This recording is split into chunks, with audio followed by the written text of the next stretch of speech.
السلام عليكم ورحمة الله وبركاته. الحمد لله رب العالمين والعاقبة للمتقين فلا عدوان إلا على الظالمين. أشهد أن لا إله إلا الله وحده لا شريك له، وأشهد أن سيدنا وحبيبنا ومصطفانا وقدوتنا محمدا عبده ورسوله صلى الله عليه وعلى آله وأصحابه وسلم وبعد. Tunamshukuru Mwenyezi Mungu mtukufu kutuamsha tukapambaukiwa na siku ya leo hadi muda huu tukiwa wazima wa afya. Tunamwomba Mwenyezi Mungu atujalie afya njema na nguvu ya kumtumikia, na pale tulipoteleza tusameh na atupe khatima njema siku zetu zikifika inshallah. Tulianza sehemu ya kwanza ya darsa juu ya safari muhimu sana ya bwana mtume Muhammad sallallahu alayhi wa ala alihi wa sahbihi wasallam, safari ya Isra na Mi'raj. Na leo pia tupo katika mwezi 30 Rajab, tukiwa tunasubiri jua likitua panapo hai, tutakuwa tumeingia ndani ya mwezi wa Shaaban. Mwenyezi Mungu atukirimu umri kuipata miezi hii, atubariki ndani yake na atufikishe Ramadhani inshallah. Ama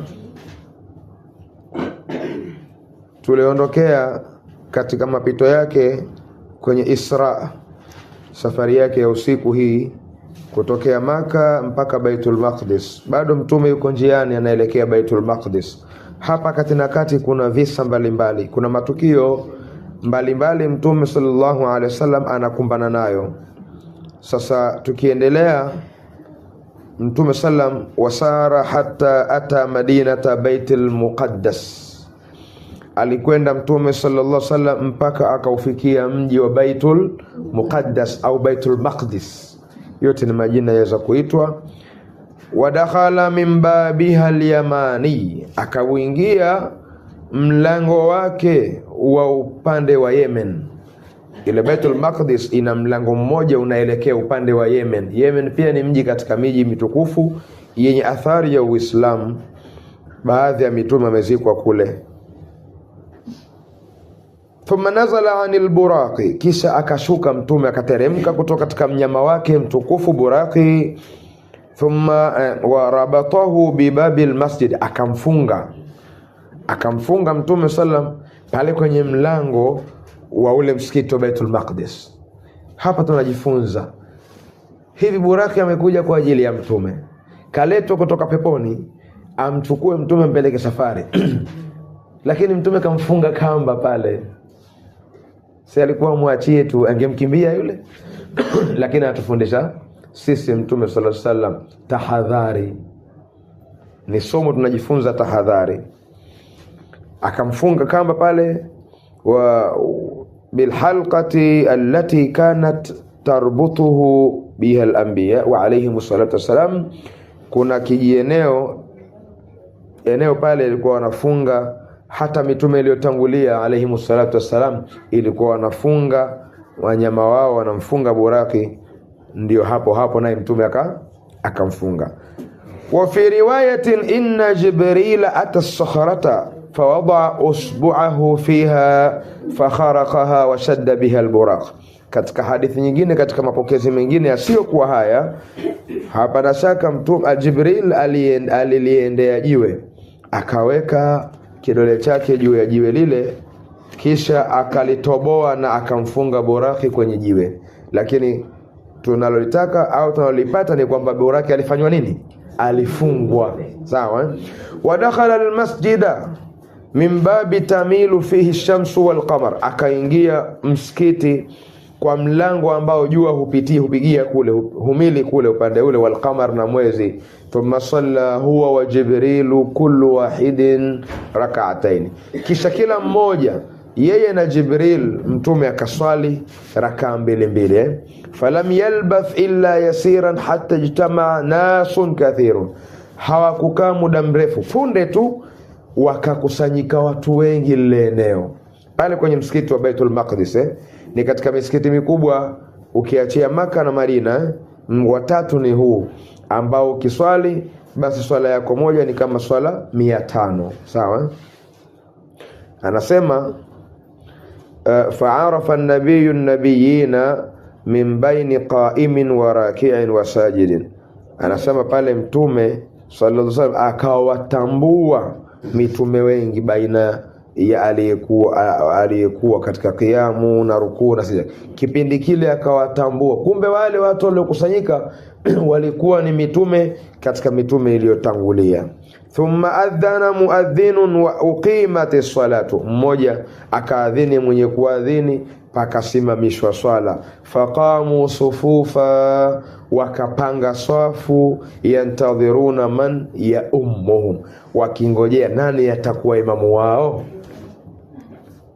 Kama sisi tunaweza tukajua nani alikuwa imamu wao basi wakapanga swafu, wanategeana, kila mmoja anasubiri nani atatoka aswalishe. Fa akhadha Jibrilu biyadihi sallallahu alaihi wasallam. Hata mtume alikuwa na heshima, hakujitokeza, mimi ndo mtukufu, mimi ndo kakaa pale pale anaangalia na yeye naye atatokeza mbele. Akaja Jibril mwenyewe akamkamata mkono mtume sallallahu alaihi wasallam. Alipomkamata mtume faqaddamahu, akamtanguliza, bwana mkubwa, nafasi yako wewe ndo akuswalisha pale, tumsalieni mtume sallallahu alaihi wasallam. Fasalla bihim rak'ataini, akawasalisha rakaa 2. Kuna kasida moja inasomwa kule Baghani kwa Imam Khamisi, anasema sallaita ya Muhammad bi jam'il mursalina kunta fihi imama wa kanu muqtadina.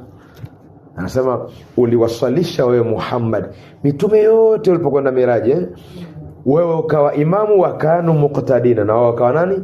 Maamuma. Huyo ndo mtume, sharafu yake, alipelekwa pale akaswalisha. Anasema wa ankabi faadhana Jibrilu almalaikata wa nazalat minas samai. Jibril, katika riwaya nyingine pia wanasema Jibril aliwaita malaika wote wakashuka minas samai, kutoka mbinguni. Wa hasara Allahu lahu jami'a almursalina wal anbiya, pia Mwenyezi Mungu akawakusanya mitume yote, mitume na manabii yote wote. Mtume sallallahu alaihi wasallam salla an-nabiy sallallahu alaihi wasallam bil malaikati wal mursalina, mtume akawasalisha malaika, akawasalisha na mitume wote. Falamma sarafa qala Jibril, alipomaliza kuswali Jibril akasema atadri man salla khalfak, unajua ni nani walioswali nyuma yako? Qala akasema mtume la sijui. Qala akasema kullu nabiyyin ba'athahu Allahu ta'ala, mitume yote aliyoileta Mwenyezi Mungu umeiswalisha leo hapa. Thumma athna kullu nabiyyin min al-anbiya'i rabbahu bi thana'in jamil, kisha kila mtume akamsifu Mwenyezi Mungu kwa sifa njema. Kila mmoja akawa na staili yake na lugha yake ya kumsifu Mwenyezi Mungu yenye kupendeza. Kullukum anasema faqala an-nabiy sallallahu alaihi wasallam, mtume sasa akasema baada ya wale mitume yote kusifu, akasema kullukum athna ala rabbih wa ana muthnin ala rabbi, nyote kila mmoja wenu kashamsifu Mola wake, nami nitamsifu sasa Mola wangu. Thumma shar'a yaqul, mtume akaanza kusema maneno yake na yeye anamsifu. Mtume alimsifu vipi? Akasema alhamdulillahi alladhi arsalani rahmatan lil alamin wa kaffatan lin nasi bashiran wa nadhira wa anzala alayya al-furqana fihi tibyanun likulli shay'in.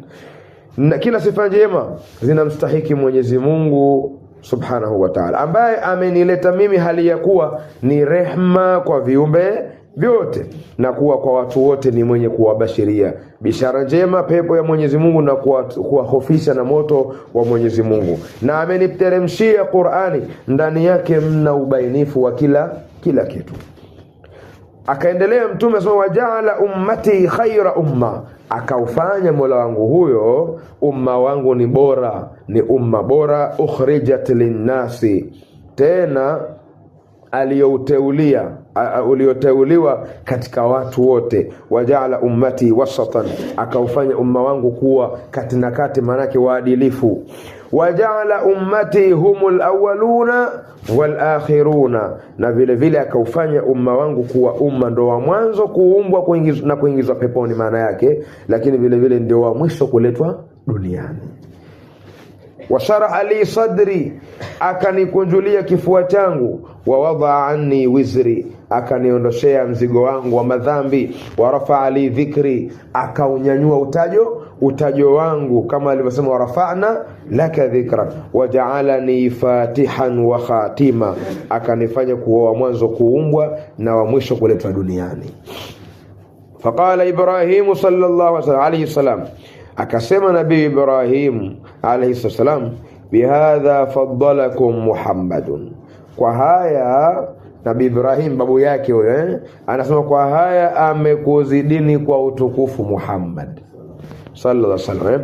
Wa akhadha an-nabiy sallallahu alayhi wasallam min al-'atash ashadda ma akhadhahu, na kikamshika mtume kiu, ikamshika kiu kali kuliko inayomshika siku zote.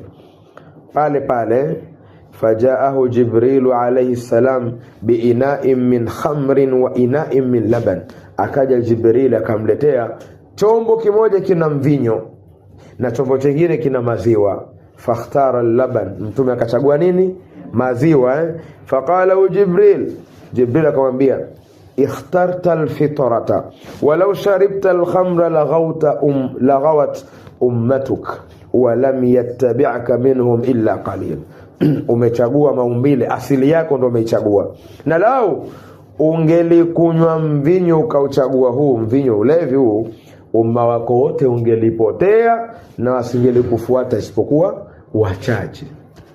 Ona mitihani mtume alikuwa anajaribiwa, na ukitazama kipicha utaona sisi ulevi tunao karibu, na maziwa tunayo karibu, maji tunayo karibu, juisi tunayo karibu, na bangi tunazo karibu, lakini kila mmoja kashawekewa achague mwenyewe, kashapewa akili achague kile ambacho ataona Mungu anakiridhia. Kwa hiyo hapa Mtume sallam alikuwa anapewa mifano hai ya maisha yetu halisi huku duniani. Kila kitu kipo, wewe ndio unachagua cha halali ambacho kitamridhisha Allah subhanahu wa ta'ala. Nabii Musa alimuomba Mwenyezi Mungu, Rabbi shrah li sadri wa yassir li amri, Mwenyezi Mungu nikunjulie kifua changu. Mtume Muhammad alimuomba? Hakumuomba, aliambiwa tu alam nashrah laka sadrak, pia haja kufunua kifua chako, hajaomba yeye. Kuna mambo mengi mitume iliyotangulia ilikuwa inaomba, lakini Mwenyezi Mungu alimpa Mtume sallam mambo bila yeye kuomba, kwa utukufu wake na fadhila alizomjalia yeye na umma wake. Wa fi riwayatin, katika riwaya nyingine, innal aniya kanat thalatha, katika mapokezi mengine vyombo vilikuwa vitatu, wa thalithu fihi ma'u, cha tatu chake kilikuwa kina maji. Kwa kuna cha mvinyo, kuna cha maziwa na kuna cha maji. Wa inna Jibril qala lahu, Jibril akamwambia, law sharibta alma'a la ghariqat ummatuk, law ungelichagua maji ukanywa maji, ungelizama umma wako kwenye maasi. Sawa.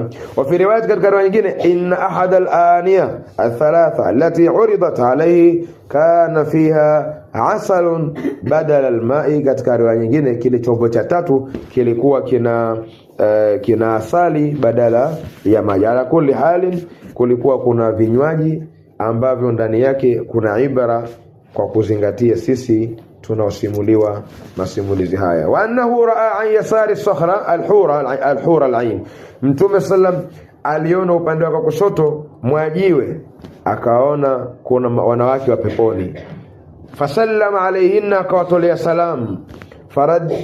Faradadna alayhi salam, wakamuitikia salamu yake. Wasaalahunna faajabnahu bima taqarru bihi al-ainu, akawauliza hali Mtume sallam, wakamjibu, na akawauliza maswali yake wakamjibu kwa mujibu ambavyo yeye aliwauliza na ambayo yanatuliza jicho lake yale majibu yao. Hapo ikawa ndiyo safari ya Isra imeishia, kwa sababu Mtume kashafika wapi? Baitul Maqdis, Jerusalem, Palestina. Huko tunakosikia kuna vita, Waislamu wenzetu wanateseka, hawana Ramadhani, huko muda wote mashambulizi, vita, hawana raha. Mwenyezi Mungu awasalim salama, ndio mtihani wao, na ni mji mtukufu, ndiko huko ambako Mtume sallam ilitia ukomo safari yake ile ya Isra. Sasa tunaingia katika safari ya Mi'raj. Tulisema kwamba Isra ni ile ya kutoka Maka mpaka hapo tulipofika, na sote tumehamia, tupo hapo sasa hivi, si ndio? Mwenyezi Mungu atupeleke siku moja inshallah. Watu wanafanya ziara, wanakwenda ziara, hata taasisi za hija baadhi wanapeleka watu katika ziara za kutembelea miji mitukufu. Kwa usione leo mbona imeubadua hapa, kuna siku moja zokafika na wewe. Kafika Iraki, kuna athari kote huko ya mitume na masahaba radhiallahu anhum. Sasa miaraji sasa ni safari ya kutoka pale hapa alipofika mtume sahihi Baitul Maqdis, anataka kuelekea wapi? Mbinguni. Huwa suuduhu sallallahu alaihi wasallam min al-ardi ila as-samai, ni safari ya kutoka mtume sasa kupanda kutoka hapa ardhini kuelekea katika wingu wa saba. Kote huko mtume aliingia. Tuitazame safari hiyo silikuwaje. Thumma utiya bil mi'raj alladhi ta'ruju alayhi arwahu bani adam, kisha ikaletwa miraji, ngazi. Na inasemwa hiyo miraji hasa ni ngazi maalumu ambayo hupanua juu yake roho za binadamu, yani viumbe. Falam tara al-khalaiqu ahsana minhu, viumbe hawajapata kuona kitu kizuri zaidi yake. Lahu tunaiangalia ngazi sasa, tuitazame ngazi ya miraji ikoje. Lahu mirqatun min fidda, ina vipandio, zile vipandio vyake vile vya fedha. Wa mirqatun min dhahabin, na vipandio vingine vya nini? Vya dhahabu. Wa huwa min jannatil firdaus, nayo hiyo ngazi imetoka wapi? Firdaus. Itakuongea sisi inshallah, sema inshallah. Tena mumbaddun billu'lu'i, imepambwa na tonewa matone ya lulu, sio yale maji ya lulu, matone ya lulu. Hii tunasema madini. An yaminihi malaikatun wa an yasarihi malaikatun, kuliani kwake kuna malaika wamemweskoti mtume sallallahu alaihi wasallam, na upande wa kushoto kuna malaika. Fasaida huwa wa Jibrilu hatta intaha ila babi min abwabi samai dunya, mtume akapanda na malaika Jibril mpaka wakaishia kwenye milango, katika milango ya uwingu wa dunia ule wa mwanzo ule, japo hatuoni lakini tupata ishara zake. Maana hapa hatuoni, si hatuoni naona tukiona hujaona mbingu, kwa unaona ishara tu mbingu zina rangi zake maalumu, zinapendeza. Sisi tunaona mawingu tu. Sasa anasema wamefika, kuna milango, na ndio maana Mwenyezi Mungu katika suratu Naba yasema wafutihati samau fakanat abwaba, zitafunguliwa mbingu na zitakuwa milango kwa milango, sababu mbingu zina milango Kwa mtume amefika kwenye milango, yuqal lahu babul hafadha, inaitwa babul hafadha. Naam, wa alayhi malakun yuqal lahu Ismail, kuna malaika hapo kwenye milango ya uwingu wa kwanza anaitwa Ismail. Wa huwa sahibu samai dunya, na huyo ndo mwenye mwangalizi wa hizo mbingu za dunia. Yaskunul hawa'u, anaishi katika hewa angani. Lam yas'ad ila as-sama'i qattun wa lam yahbit ila al-ardi qattun illa yawma mata an-nabiy sallallahu alaihi wasallam. Huyu malaika huyu Ismail hajawahi kupanda kwenda juu ya hapo alipo, wala hajawahi kushuka ardhini isipokuwa mara moja tu, siku alipokufa mtume Muhammad alihudhuria. Baada ya siku hiyo, yeye tangu alipoumbwa ndio yupo hapo, kazi yake ni hiyo Na tunajua malaika wamejigawa, kuna wengine hapo kwenye sijida mpaka dunia itamaliza tangu wameumbwa, wengine hapo kwenye rukuu tu, wengine wamekaa pitako tu wanamsabih Mwenyezi Mungu subhanallah, kuna wengine la ilaha illa Allah, kuna wengine, kila mmoja ana kazi yake aliyopewa na hachoki, kwa sababu malaika hawali wala hawani njaa wala hawaendi haja. Kwa wao hapo kwenye lile waliloamrishwa mpaka dunia itamaliza. Kwa Ismail huyo malaika yupo hapo. Wa baina yadaihi 70,000 malak, anasema chini ya amri yake wapo malaika 70,000 wapo chini yake hao, yeye ndo bosi wao. Ma kulli malakin 70,000 malak, na kila malaika ya hao 70,000 kuna malaika wengine 70,000. Sawa Kwa hapo ukipiga hesabu za haraka haraka unakuta kama kuna malaika bilioni 4 na milioni 9. Bilioni 4 na milioni 9. Fastaftaha Jibril baba samai qila man hadha. Jibril akaomba ruhusa akabisha hodi. Pale kwanza anatufundisha pia Jibril alikuwa na uwezo wa kusema fungua, kwa sababu yeye ndo malaika mtukufu na ndo kiongozi wa malaika wote, ana amri ya malaika wote, lakini akapiga hodi kwanza. Anatufundisha nidhamu na heshima ya kupiga hodi ukienda mahala, hata nyumbani kwake mtu. Man hadha, akaambiwa nani huyo? Qala Jibril, akasema Jibril. Qila wa man ma'ak, akaambiwa uko na nani, umekuja pamoja na nani? Qala Muhammadun sallallahu alaihi wasallam, niko na mtukufu wa daraja, niko na mtu Muhammad. Aw qad ursila ilayhi, akauliza yule, hivi amepewa ujumbe usiokuwa huu, yani ameshaitwa huku, ameletwa huku? Akasema yule malaika, kala na, akasema Jibril alayhi salam, naam, ndiyo. Qila marhaban wa ahlan, hayyahu Allah min akhin wa min khalifatin, fa ni'mal akhu wa ni'mal khalifatu wa ni'mal muji'u jaa fafutiha lahuma. Pale pale akapokewa Mtume sallam katika upokezi mwingine, anasema akapokewa, tunamkaribisha na yeye na ahli khalifa na ahli, yakaambiwa na yeye ni ahli wa kuja huku, yani huyo ndo mstahiki asawa kuja huku. Allah amhuishe ndugu na khalifa na viongozi na watu wote bora, na khalifa bora huyo au kiongozi bora alioje huyo alokuja huku, na kuja kwake kubora kuliko kuzuri. Akasifiwa pale kwa maneno mazuri kwa ujio ule. Falamma khalusa fa idha fiha Adamu alayhi salam, anasema walipoingia kule wakamkuta ndani yake kuna Nabiullahi Adam alayhi salam, wa huwa abul bashar, na huyu ndio baba wa viumbe wanadamu wote. Kahayatihi yawma khalaqahu Allah ta'ala ala suratihi, umbile lake kama ile siku aliyomuumba Mwenyezi Mungu katika sura yake ile ile. Tu'radu alayhi arwahul anbiya'i wa dhurriyyatihil mu'minin fayaqulu ruhun tayyiba wa nafsun tayyiba ij'aluha fi 'illiyin. Anaoneshwa roho za mitume na watoto wake waumini wote Nabiiullah Adam. Hapa anaoneshwa wakipita hapo, basi yeye ndo husema Nabii Adam, roho njema na nafsi njema ziwekeni katika pepo za juu.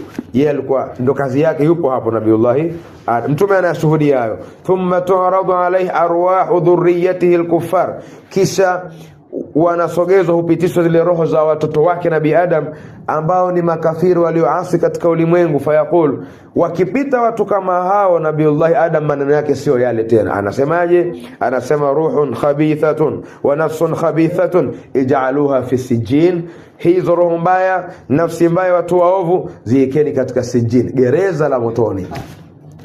Waraa an yaminihi aswadatan wa baban yakhruju minhu rihun tayyiba, Mtume sallallahu alayhi wasallam akaliona kuliani kwake,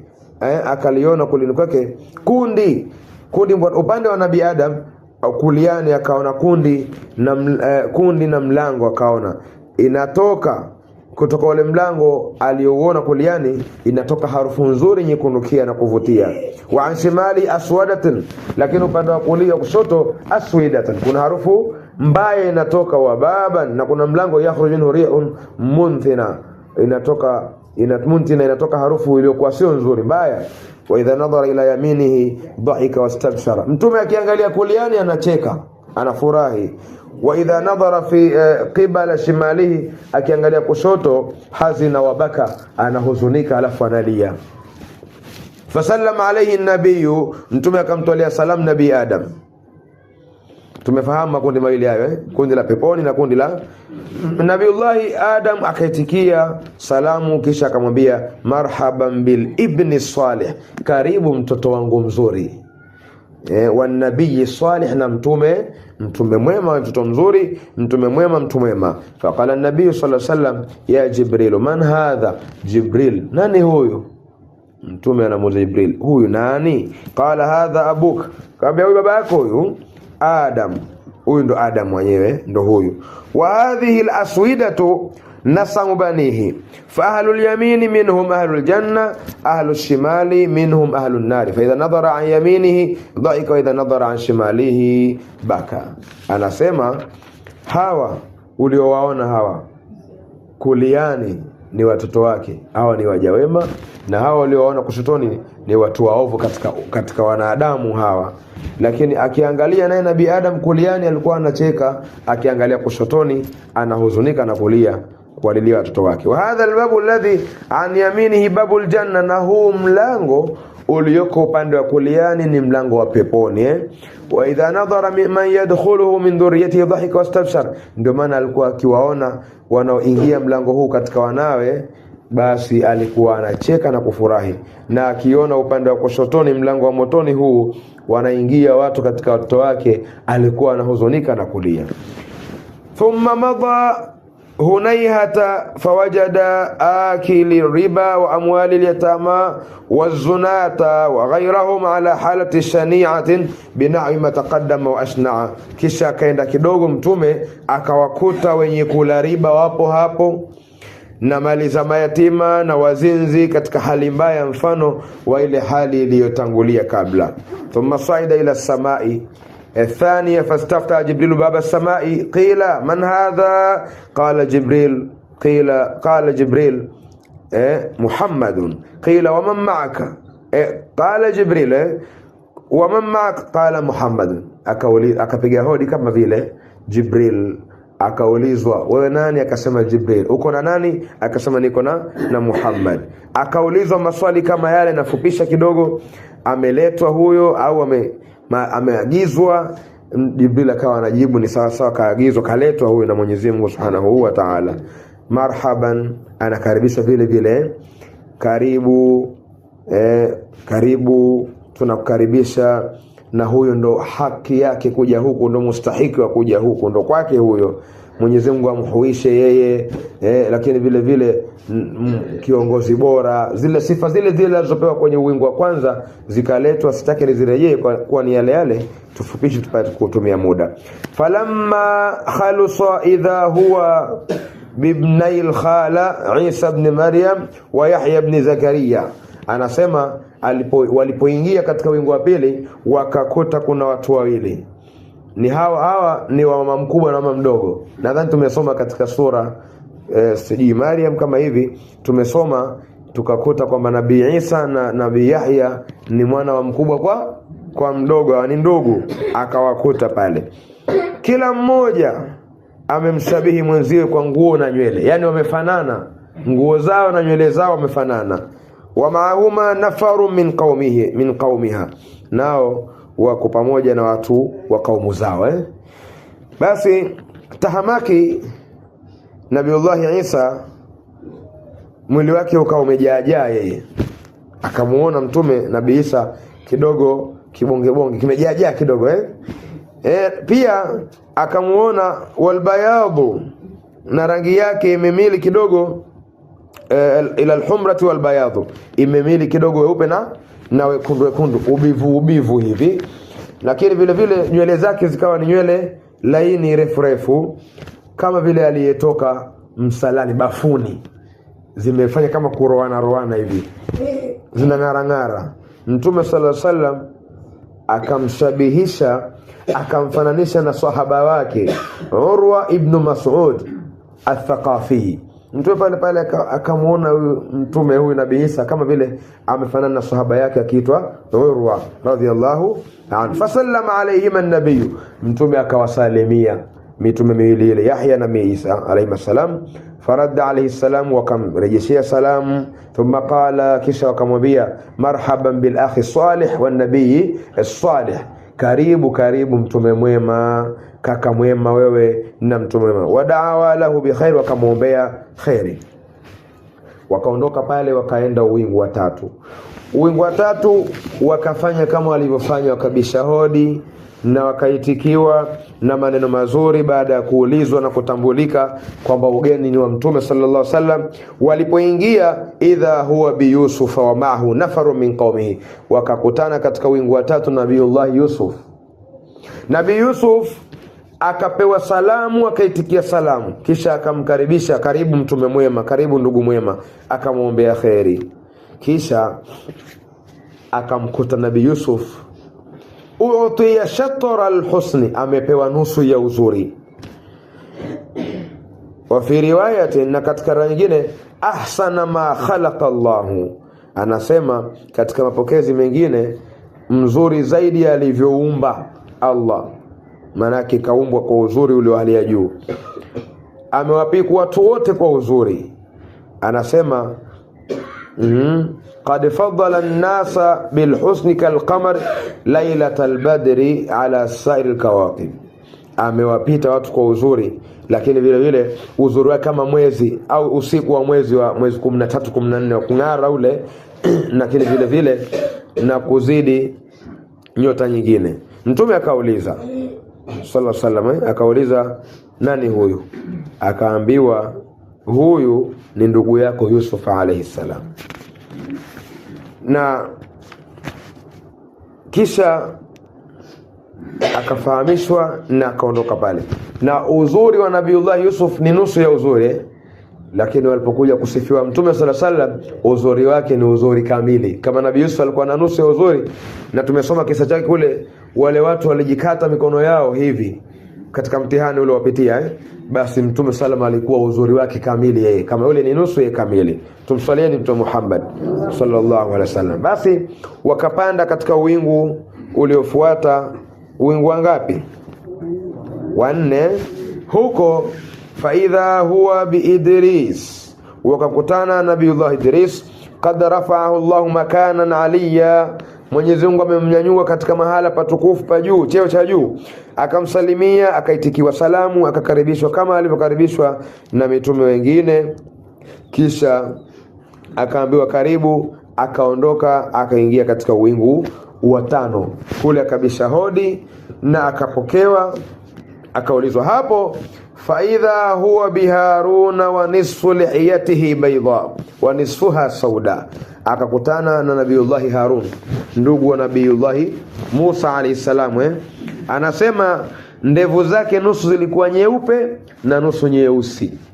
Nabii Harun zinakurubia kugusa eneo la kitovu chake kwa urefu wake zile ndevu, na pembezoni mwake wamemzunguka watu katika Bani Israel, naye anawasimulia habari mbalimbali, yupo anazungumza nao. Anasema akamtolea salamu, akamrejeshea salamu. Kisha hapo akaambiwa karibu ndugu mwema, karibu mtume mwema. Akauliza mtume, nani huyu? Akaambiwa huyu ni Nabiiullah Harun. Thumma saida ila samai sadisa, kisha mtume na Jibril wakapanda katika wingu wa sita, wakaodisha hodi kule na wakaitikiwa, wakaulizwa vile vile alivyoulizwa, uko na nani yewe Jibril? Akasema niko na Muhammad sallallahu alaihi wasallam. Wakakaribishwa, faja'ala yamurru bin nabiy wan nabiyina ma'ahum ar-rahta wan nabiy wan nabiyina wa ma'ahum al-qawm wan nabiy wan nabiyina wa laysa ma'ahum ahad. Mtume akawa anampitia pale katika wingu ule, mtume na mitume wakiwa na makundi yao, kisha na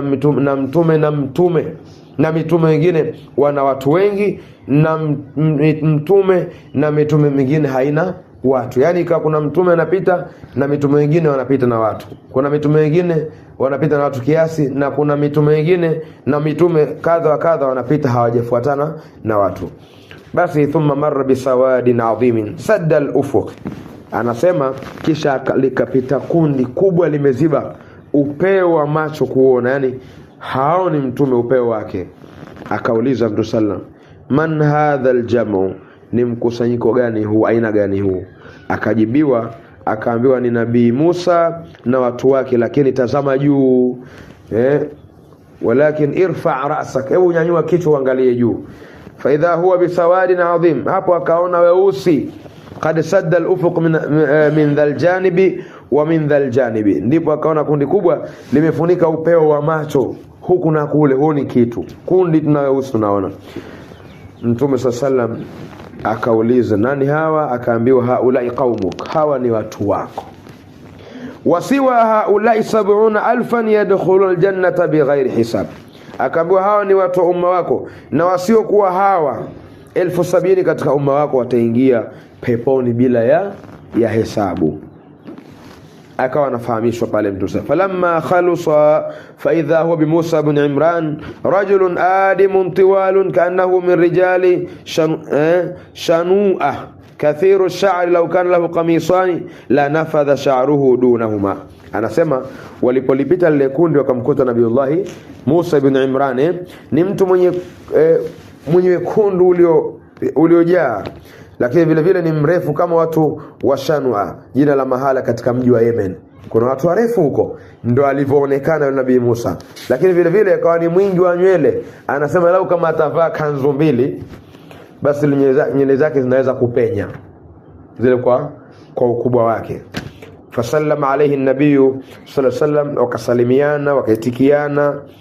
Waqala yaz'umu an-nasu anni akramu bani adam ala Allah min hadha bal huwa akramu ala Allah minni. Falamma jawazahu an-nabi sallam wa baka. Anasema Nabii Musa akasema maneno pale, akasema eti watu wanadai kwa mimi ni mtukufu zaidi wa binadamu mbele ya Allah kuliko huyu, lakini huyu ndiye mtukufu wa Allah kuliko mimi. Nabiiullah Musa anazungumza maneno hayo. Alipompita mtume, basi Nabii Musa alilia. Mtume aliposogea kule mbele akampita Nabii Musa akawa analia huko. Ma yubkika, akaulizwa Nabii Musa, kinakuuliza kitu gani? Kala, akasema abki li anna ghulaman bu'itha min ba'di yadkhulu aljannata min ummatihi aktharu mimman yadkhulu min ummati.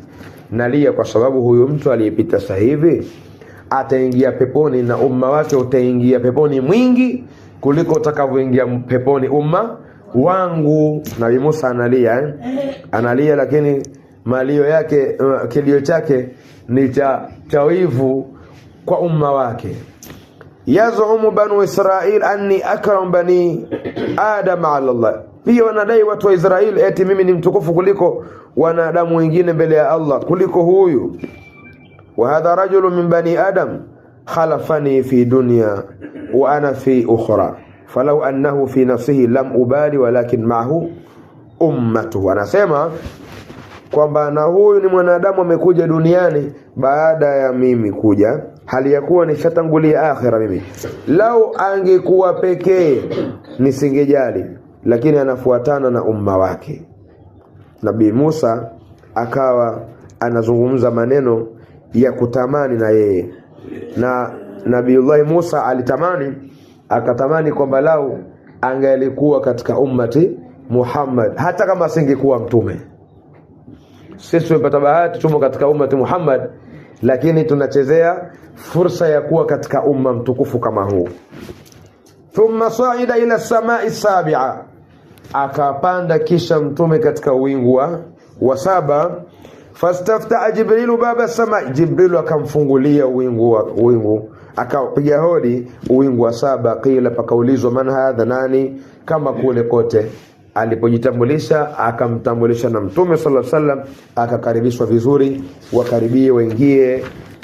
Walipoingia fa idha an-nabiy sallallahu alaihi wasallam bi Ibrahim al-Khalil sallallahu alaihi wasallam. Alipoingia tumara akakutana na mtume Ibrahim alayhi salatu wasallam, jalisun inda babil janna, amekaa mbele ya mlango wa peponi. Musnidun dhahirahu, kaegemeza mgongo wake hasa mlangoni kwa raha zake. Anasema musnid, amekaa mbele ya mlango wa peponi.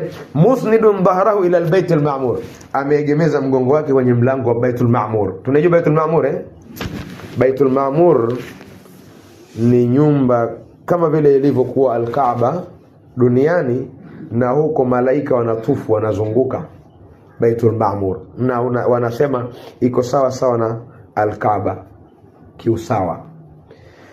Na huko Baitul Ma'mur kila siku kunaingia makundi ya malaika wasiopungua 70,000, na wakiingia hawatoki, na wanakuja wengine wapya.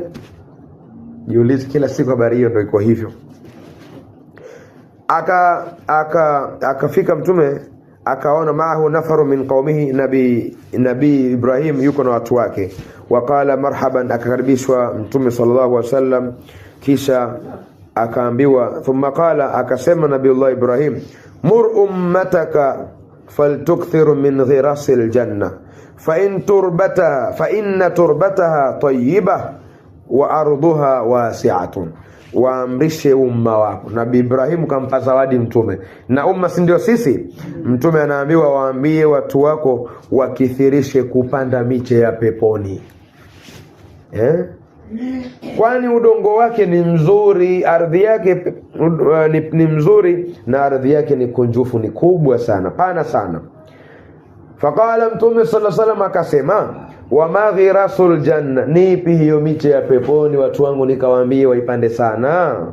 Anasema, qala la haula wala quwwata illa billahi al-aliyyil adhim. Waambie watu wako waseme maneno hayo. Wanaposema, kila wakisema watakuwa wanapanda mche wa peponi. Jamani, mche wa peponi huo kila mara tuseme la haula wala quwwata illa billahi al-aliyyil adhim. Hakuna hila wala hakuna nguvu. Hakuna hila mtu kujitia katika taa ya Mwenyezi Mungu, wala hakuna nguvu mtu kujitoa katika maasi, kumwasi Mwenyezi Mungu, isipokuwa kwa uwezo wa Mwenyezi Mungu aliyemtukufu, aliyejuu. Lakini pia katika riwaya nyingine Nabiullah Ibrahim alimwambia, aqri ummataka minni salam, wafikishie umma wako salamu, waambie na wasalimia sana huko. Jamani, Nabii Ibrahim anawasalimia. Wa akhbiruhum anna aljannata tayyibat turba, tena waambie watu wako, waambie kwamba pepo ni nzuri. Waambie watu wako huko, waambie kwamba pepo ina udongo mzuri sana, azbatul ma'i, maji matamu sana. Wa anna ghirasaha, miche yake, subhanallah walhamdulillahi wa la ilaha illa Allah.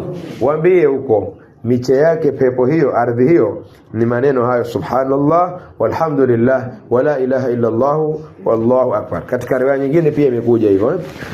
Wa indahu qaumun julusun bidul wujuhi amthalul qaratis, mbele yake Nabiullah Ibrahim kuna watu wamekaa, nyuso zao nyeupe mfano wa karatasi nyeupe. Wa qaumun fi alwanihim shay'un, na vile vile kuna watu wengine katika rangi yao kuna kitu kidogo hivi.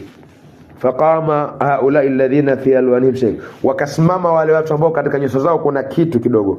Fadakhalu naharan faqtasalu fihi, kuna mto wakajitosa. Wale watu walikuwa hawakuwa nyeupe sawa nyuso zao, wakapana mto wakajitosa kwenye mto. Faqtasalu fihi, wakakoga mule. Fakharaju waqad khalasa min alwanihim shay'un, wakatoka wametakata rangi kidogo. Thumma dakhalu naharan, kisha kaingia mto mwingine. Faqtasalu fihi, wakaoga tena kule. Fakharaju, wakatoka wakad khalusa min alwanihim, kidogo nyuso zao zikawa zimetakata kidogo tena, hazijawa moja kwa moja kutakata. Thumma dakhalu naharan thalitha, kisha wakaingia mto wangapi? Watatu. Faqtasalu fihi, wakakoga humo. Wakad khalasa alwanuhum, zikawa nyuso zao zimetakata kabisa, rangi zao zinaonekana vizuri. Fasarat mithla alwani ashabihim, zikawa nyuso zao kama nyuso za wale wenzao. Fajalasu ila ashabihim, wakaja kukaa pamoja na wenzao. Ya Jibril, man haulai albidul wujuhi wa man haulai alladhi fi alwanihim shay'un. Mtume anauliza, Jibril, hawa ambao nyuso zao nyeupe pepe ni akina nani, na hawa wenye doa kidogo walikuwa akina nani? Wa ma hadhihi anhar lati dakhalu faqtasalu fiha, na hii mito walioingia wakakoga ndo nini? Faqala, akasema Nabii Jibril alayhi salam, hawa watu ambao nyuso zao nyeupe, hawa hawakuchanganya imani yao na dhulma.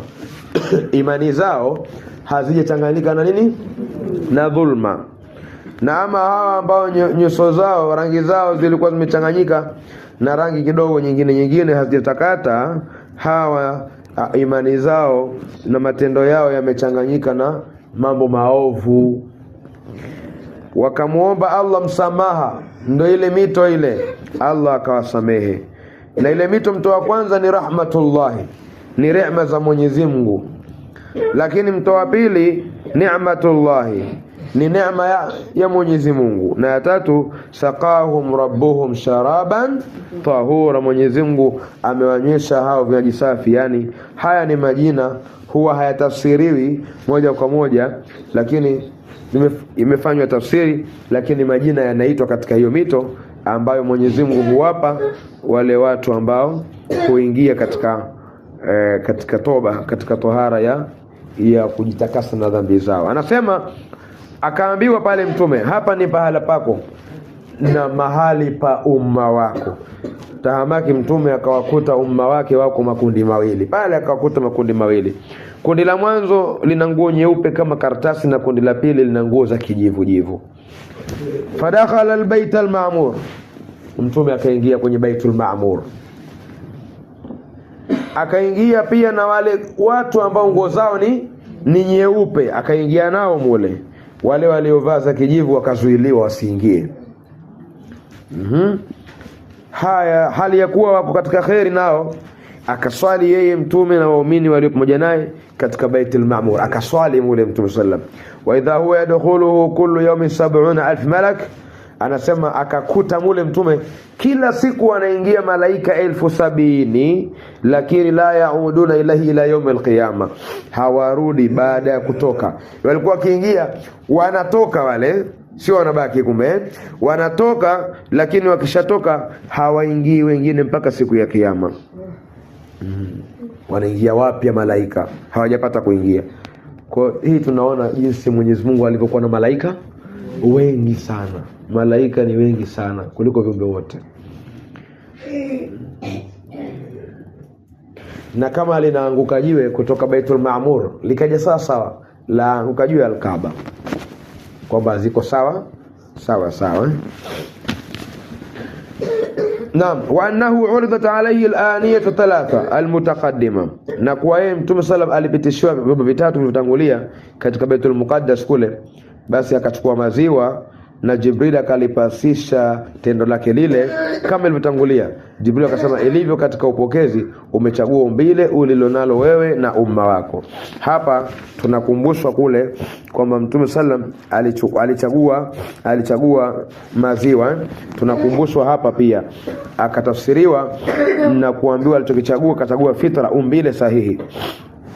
Thumma rufi'a ila sidratil muntaha, kisha akanyanyuliwa akapelekwa katika sidratul muntaha, kwenye mkunazi kwa mwisho huko.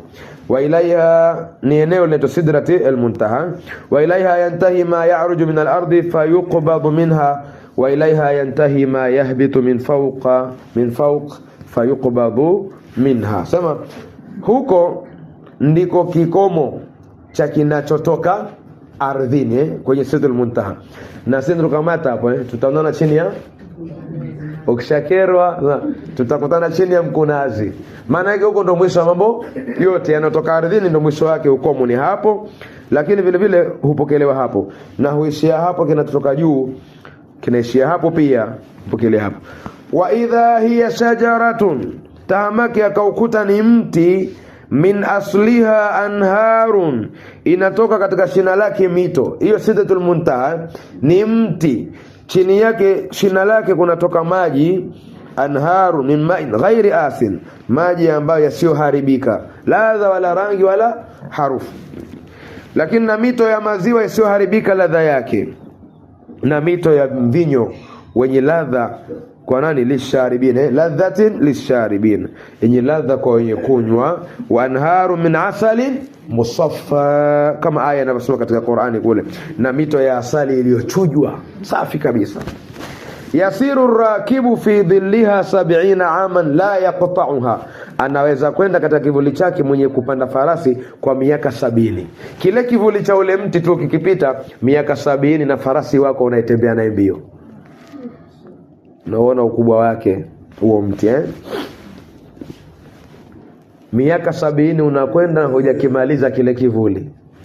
Mwenyezi Mungu mkubwa sana. Wa idha nabiquha mithlu qilal alhajar, anasema na kunazi zake, akakuta kunazi zake zilivyo mfano wa viriba vya hajar, yani kama vyombo vya ngozi vile vikitumika kuhifadhia maji, ndio kunazi zake zilivyo. Sawa Anasema wa idha waraquha kaadhani alfila, na majani yake kama vile masikio ya tembo, jani lake ukubwa. Takadu alwaraqatu tughatti hadhihi al-umma, linakaribia jani moja kufunika umma huu kwa ukubwa. Sawa. Wa fi riwayatin alwaraqatu tudhillu alkhalaiq, katika riwaya nyingine jani lake kwa ukubwa wake linafunika viumbe wote. Sawa. Wa ala kulli waraqatin fiha malak, kila kwenye jani moja kuna malaika mmoja. Tufupishe anasema ukafunikwa mti ule rangi hakuna ajuae ni rangi zipi. Ule mtu ulifunikwa na rangi kila aina, anaoneshwa Mtume anaona hivi. Ndio maana kule akasema kwamba aliona Mtume sallam kwa upeo wake wa macho wazi, bil ufuqil mubin. Zilipoifunika zile amri kwa amri ya Mwenyezi, zile rangi kwa amri ya Mwenyezi Mungu, basi zikawa zinageuka.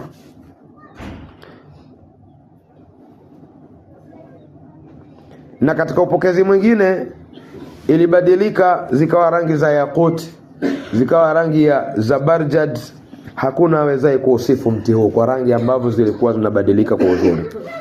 Na ndani yake mkawa mna vipepeo wa dhahabu wanapita. Katika ule mti kuna vipepeo vinapita vya dhahabu. Na akakuta katika shina lake kuna mito 4, miwili imo ndani na mito mingine. Akamuuliza Jibril, akajibu Jibril kujibu kuhusu mito ile, akasema hii mito miwili ndani yake basi ni mito ya peponi. Sawa. Na mito miwili ile nje ni mto Nile na Furat. Wa amma dhahirani fan-Nilu wal-Furat. Mto Nile unapatikana Misri, Mtume alikuta kule mashina yake. Kwa hiyo mto Nile yasemekana asili yake inatokea huko. Sawa. Mto Nile una baraka zake mto ule. Naam. Basi hii habari ni habari ndefu sana, tunamalizia. Lakini Mtume sallallahu alaihi wasallam akayaona maji ya Kauthar, akayachukua, akaufuata mto Kauthar, akaingia mpaka peponi. Akakuta ndani yake hakuna jicho lolote lililowahi kuona uzuri wa mambo aliyoyaona Mtume kule, wala sikio halijapata kusikia hadithi ya kule alikopata kusikia, wala fikra ya moyo haijapata kuwaza upeo na uzuri wa hayo aliyokuta Mtume sallam. Basi Jibril akamwambia Mtume, ya Rasulullah, Mtume akamwambia Jibril, ewe Jibril, vipi habari ya kukopesha malipo yake bora zaidi kuliko sadaka? Yani kukopesha na sadaka, kipi kina malipo zaidi? Mtume alipouliza akajibiwa, akaambiwa huenda muombaji akaomba ilhali anacho, na mkopaji hakopi isipokuwa kwa nini? Kwa shida. Akajibiwa hivyo Basi akaenda akakuta mito ya maziwa na mengineyo na lulu na yote akakuta. Wa idha bitairiha kalbukhata faqala Abubakar, asema akakuta mna ndani yake makuba ya lulu, na akakuta mna ndani yake pepo mikomamanga, na akakuta kuna ndoo, kuna upokezo wa hadithi mbalimbali. Mikomamanga yake kama ngozi ya ngamia pamoja na mizigo, vile ilivyo muonekano wake. Huko chupe anasema akawakuta ndege kama ngamia kwa wekundu. Akasema Abubakar wakati alipokuwa anahadithiwa, Mtume aliporudi aliohadithia miongoni mwao ni Sayyidina Abubakar. Na Abubakar akasema hapana shaka hao ndege wameneemeka sana. Sayyidina Abubakar kaona ndege anasema hao ndege bila shaka wameneemeka sana. Mtume akasema wenye kuwala wameneemeshwa zaidi, watakawala hao ndege hao ndio wameneemeshwa zaidi. Nami ninakutarajia wewe Abubakar kuja kuwala hao siku moja. Radiyallahu anhu. Akapata dua hapo. Naam. Kwa hiyo baada ya yote akapandishwa Mtume sallam, akasikia sauti ya mkokoto wa kalamu hivi, kama kuna mkokoto wa kalamu. Hapo Mtume sallam akamuona mtu amezama katika nuru ya arshi. Kasafika mbali mtume na huko na yuko juu, kashaonesha pepo za kashafika mtume sallam zaidi ya huko, sasa zaidi ya mbingu 7. Sasa akaona kuna mtu, kivuli cha mtu kwenye arshi ya Mwenyezi Mungu. Akauliza, huyu ni malaika? Mtume akaambiwa huyu sio malaika. Haya, je, ni mtume? Ahuwa nabiyu, ni mtume?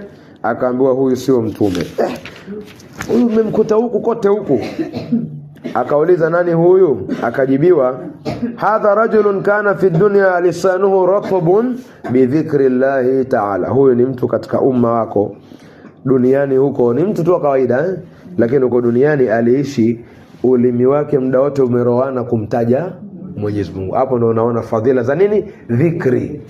Katika ibada kubwa, mpaka mtume anamkuta mtu huko kivuli chake, yeye akajua ni malaika labda maeneo hayo, au akajua ni mtume, kumbe ni mwanadamu wa kawaida. Maisha yake ilikuwa ni dhikri, kumtaja Mwenyezi Mungu sana. Kwa hiyo ndio faida ya dhikri. Huko faraa nabii sallallahu alaihi wasallam subhanahu wa ta'ala, akamuona Mwenyezi Mungu mwenyewe kwa dhati yake, kwa macho yake. Fakharra nabii sajida, akaporomoka akisujudu mtume sallallahu alaihi wasallam. Nabii Musa aliomba vipi? Ni kuone. Mtume aliomba, kaenda kumuona mwenyewe. Hiyo ndio fadhila yake. Basi mtume sallallahu alaihi wasallam akasujudu, alafu akamwambia labbaika ya rabbi, na kuitikia ya Mola wangu. Qala sal, mtume akaambiwa omba unalolitaka. Hakuenda tena. Alifika mahala Jibril akamwambia mtume sallallahu alaihi wasallam, ya Rasulullah, mimi huko siwezi tena kwenda. Kwa nini? Akamwambia, huko sijaumbiwa mimi hali hiyo ya kuingia huko, lakini wewe ndo sahibu wa huko. Tumsalieni mtume. Mtume ndo alikuwa anaweza kuingia huko yeye, lakini Jibril hakuweza tena. Na lau angeliingia, angeliayuka Jibril. Sawa?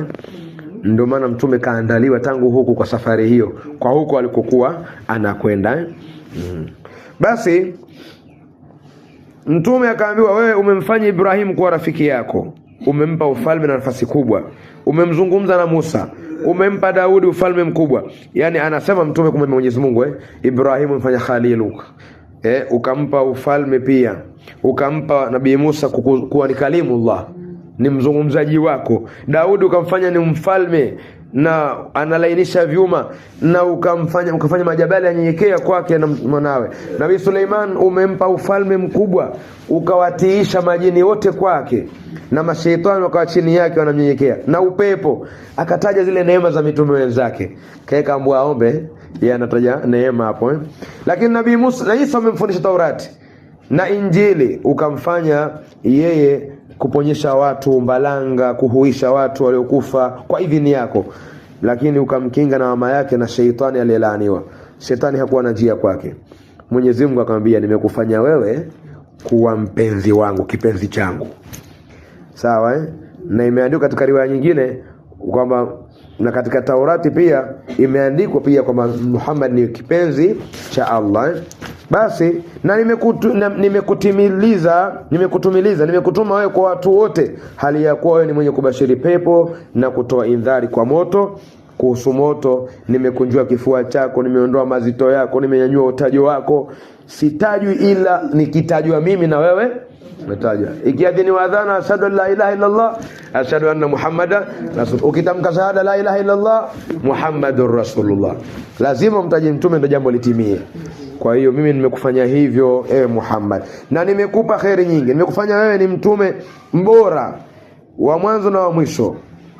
Akapewa sifa nyingi mtume sallam, wa ataituka al-kauthar, nimekupa kauthar. Akaambiwa mambo mengi, na mimi vile vile siku nilioumba mbingu na ardhi nimekufaradhishia wewe na umma wako swala 50, basi zitekeleze. Hapo mtume akapewa mzigo wa swala ngapi? 50. Nafupisha. Mtume sallam alipofika katika uwingu wa Nabii Musa, pale alipokuwa Nabii Musa uwingu wa 6, akaulizwa alichopewa na Mola wake. Alipomwambia ni swala 50, Nabii Musa akamwambia Mola wako, watu wako sala 50 hawaziwezi. Akarudi mtume kuomba, zikapunguzwa zikabaki 40 na ngapi? 5. Zikawa zinapunguzwa 5. Akifika pale ambia hawawezi watu wako, rudi ukazipunguze tena kaombe. Akaomba mpaka zikafika sala 5. Sala 5 akamwambia vipi? Anambia zimebaki 5. Akamwambia watu wako hawaziwezi zipunguze pia. Mtume akamwambia inni astahi, naona haya sasa. 5 pia nikaziombe tena. Akamwambia hizo wakitaka wataziweza inshallah, na Mwenyezi Mungu atawafanyia wepesi. Ndio hizo sala 5 tutaziweza. Subhanallah. Sala 5 tunaziswali maruerue, hatuziwezi, hatuzisomi, hatuzitaki. Tutasali ingekuwa 50 je? Lakini malipo yake sala hizi 5 ni mfano wa sala ngapi? 50. Malipo ya sala 5 kama zile sala 50 tulizopewa mwanzo. Kwa hiyo hapa Mtume sallallahu alaihi wasallam akamalizia